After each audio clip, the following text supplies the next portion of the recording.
Ada yang pernah cerita, Ustaz, saya pernah mimpi ketemu dengan Nabi, Ustaz. Sudah lama, tapi saya baru cerita sekarang, Ustaz. Kenapa? Karena saya aneh lihat Nabi SAW.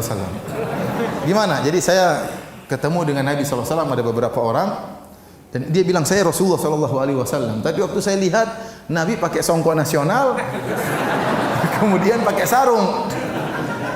Ya mungkin Nabi lagi pakai baju lain kan bisa saja. أعوذ بالله من الشيطان الرجيم.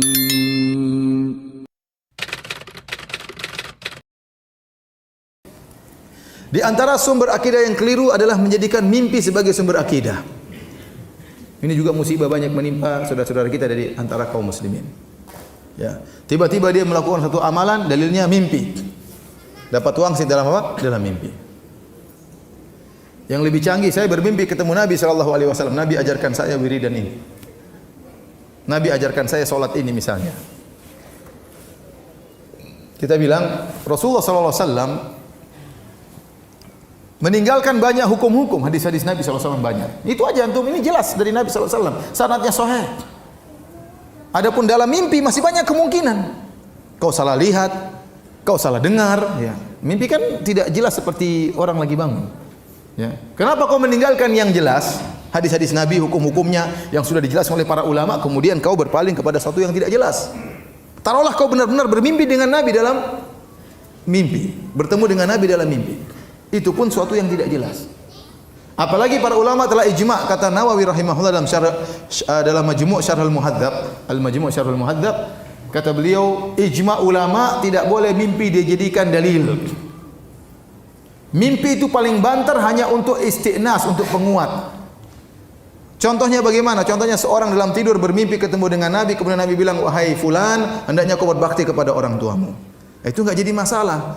Memang perintah untuk berbakti sudah diperintahkan oleh Nabi dalam hadis-hadisnya. Contohnya seorang bermimpi, saya dengar seorang bermimpi, saya mimpi ketemu Nabi, Nabi bilang, kenapa kau tidak sholat tarawih? Ya enggak apa-apa, silakan sholat tarawih. Karena memang sholat tarawih sudah ada dalilnya. Tapi membuat hukum baru tidak mungkin karena agama sudah sempurna. Nabi telah berkata dalam Al-Quran, Allah berfirman, Al-yawma akmaltu lakum dinakum. Pada hari ini telah aku sempurnakan agama Islam bagi kalian. Nah kalau ternyata bisa muncul syariat-syariat baru lewat mimpi, berarti agama Islam belum sempurna. Berarti ada ajaran yang tidak diketahui oleh Nabi dan para sahabat dan tidak diketahui oleh semua orang. Sekarang baru anda tahu karena Nabi kasih tahu. Berarti baru sempurna sekarang dong.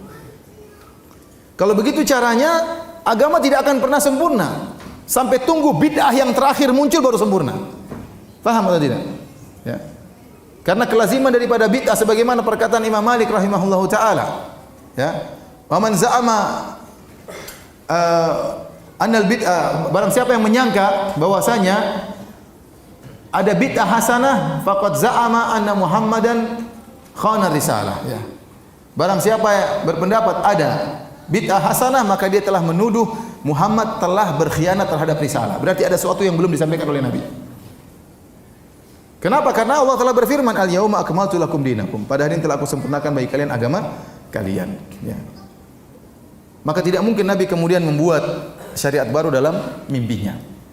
Oleh karena Imam Nawawi berkata, seandainya seorang tidur dalam mimpi, datang Nabi SAW berkata, wahai fulan, besok 1 Syawal.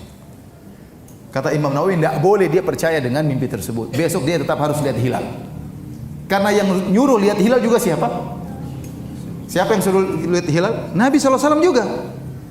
Sekarang dalam mimpi, taruhlah benar dia ketemu dengan Nabi dalam mimpi, Nabi bilang besok 1 Syawal.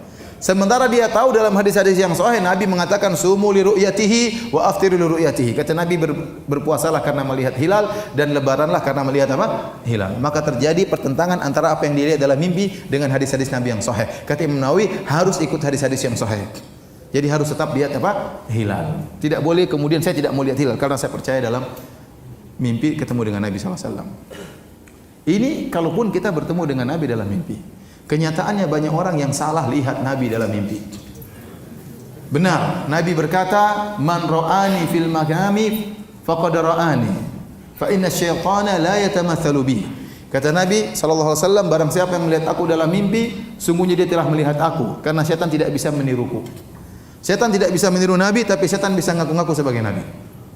Saya ulangi, setan tidak bisa meniru Nabi, tapi setan bisa mengaku sebagai Nabi.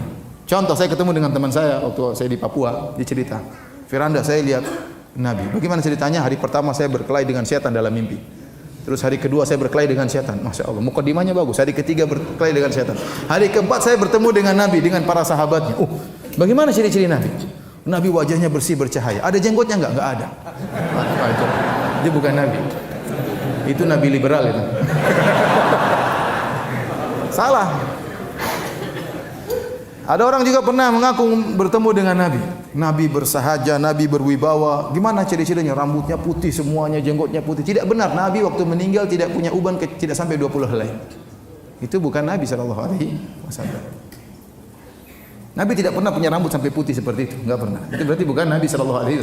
Oleh karena di zaman sahabat, kalau ada orang mimpi ketemu Nabi, datang kepada sahabat. Datang, wahai sahabat, saya mimpi ketemu Nabi. Kata sahabat tersebut, sifli ma ra'ait. Sifatkanlah apa yang kau lihat dalam mimpimu.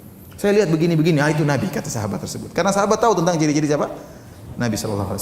Dan ciri-ciri Nabi ada dalam kitab Syama'il Muhammadiyah. Ciri-ciri wajahnya bagaimana, pundaknya bagaimana, kepalanya bagaimana, sampai bulu dadanya bagaimana. Semuanya dalam Syama'il Muhammadiyah dijelaskan tentang sifat-sifat fisik Nabi SAW. Gaya cara jalannya bagaimana Rasulullah SAW. Ya. Di antara hal yang aneh yang saya pernah dengar, ada yang pernah cerita, Ustaz, saya pernah mimpi ketemu dengan Nabi, Ustaz. Sudah lama, tapi saya baru cerita sekarang, Ustaz. Kenapa? Karena saya aneh lihat Nabi SAW. Gimana? Jadi saya ketemu dengan Nabi SAW, ada beberapa orang, dan dia bilang saya Rasulullah SAW. Tapi waktu saya lihat Nabi pakai songkok nasional, kemudian pakai sarung. Ya mungkin Nabi lagi pakai baju lain kan bisa saja. Tapi yang anehnya Nabi pegang rokok gudang garam. Ini benar ini, wallahi dia cerita sama saya. Saya tidak main-main ya. Iya, makanya saya bilang subhanallah. Nabi sempat-sempatnya iklan rokok gudang garam. Saya bilang coba sarungnya merek apa itu, coba lihat. Masih ingat enggak? Sekarang baru saya yakin itu bukan Nabi. Jadi saya bilang memang setan tidak bisa niru Nabi, tapi setan bisa ngaku sebagai Nabi. Akhirnya banyak akidah rusak gara-gara ini.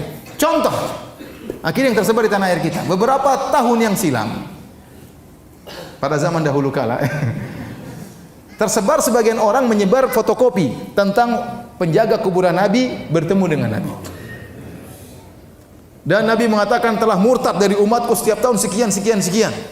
Barang siapa yang memfotokopi, membagi berita ini sekian dapat kemaslahatan sekian.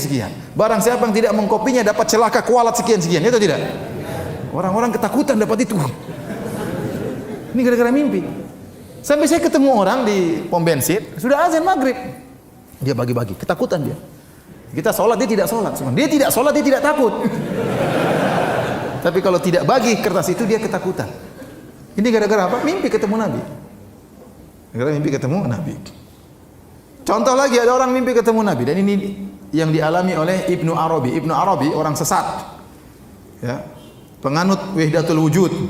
Menganggap makhluk sama dengan Tuhan, Tuhan sama dengan manusia, ya. Bersatu padu, tidak bisa dipisah-pisahkan.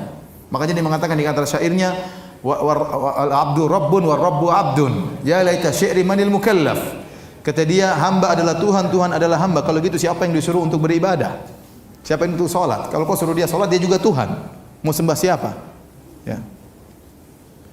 Kemudian dia punya buku di antara judulnya Fususul Hikam. Fususul Hikam itu kira-kira 300 halaman. Kalau saya tidak salah ingat. Ya. Dia mengatakan, bagaimana kisah buku ini Fususul Hikam? Dia mengatakan suatu malam saya di kota, disebutkan nama kotanya. Di malam sekian, tanggal sekian, saya bermimpi ketemu dengan Nabi SAW. Lantas Rasulullah SAW memberikan kepada saya buku ini. Wahai Ibnu Arabi, riwayatkanlah buku ini, sebarkan kepada manusia. Maka saya pun sebarkan buku ini. Buku inilah yang ada di hadapan Anda. Tidak saya tambah satu huruf pun dan tidak saya kurangi satu huruf pun. Ini datang sebagaimana dari Nabi SAW. Ini kan bahaya, ada buku baru nih. Cetakan baru, cetakan dalam mimpi ini. Dibagi sama Nabi SAW, kemudian dia sebarkan. Dalam buku tersebut, disebutkan Fir'aun masuk surga. Subhanallah. Ini benar ini. Dalam buku tersebut Fir'aun masuk apa? Surga. Karena Fir'aun mengatakan ana rabbukumul a'la. Aku adalah Tuhan kalian yang maha tinggi. Dan benar itu perkataan Fir'aun tidak salah karena Fir'aun juga Tuhan. Kan keyakinan dia wahidatul apa? Wujud. Kata dia wahidatul wujud itu seperti ombak di lautan. Ombak ini adalah mungkin kita lihat ada ombak yang tinggi, ombak yang rendah, ada buih-buih, semuanya dalam satu lautan. Sama kita melihat alam semesta ini, ada si fulan laki-laki, perempuan, ada gunung, semuanya satu kesatuan. Dan di situ juga ada Tuhan, tidak bisa dipisah-pisahkan. Makanya waktu Firaun mengatakan, "Saya Tuhan kalian yang Maha Tinggi," maka Firaun benar dan dia masuk apa? Surga. Ini ngawur seperti ini. Dari mana? Dari mimpi dia ambil. Ini buku diagung-agungkan oleh orang sufi. Buku ini. Karena berbicara tentang ini, tentang hakikat, tentang macam-macamnya, ya. Antum bayangkan masuk akal atau tidak? Dia bangun tidur, Nabi kasih buku berapa? 300 halaman. Apa dia langsung pegang buku? Kan enggak kan? Berarti dia bangun langsung dia catat. Iya tidak? Berarti mimpinya lama atau tidak? Mimpinya lama kan? Baca 300 halaman mimpinya lama itu. Ya kan dia tidak bangun dia pegang buku kan tidak kan? Berarti waktu dalam mimpi dia baca. Satu hafalannya kuat, baca, begitu bangun dia catat. Luar biasa. Ya. Oleh karenanya tidak boleh menjadikan mimpi sebagai dalil. Karena kita jadikan mimpi sebagai sumber akidah, berarti agama ini belum sempurna.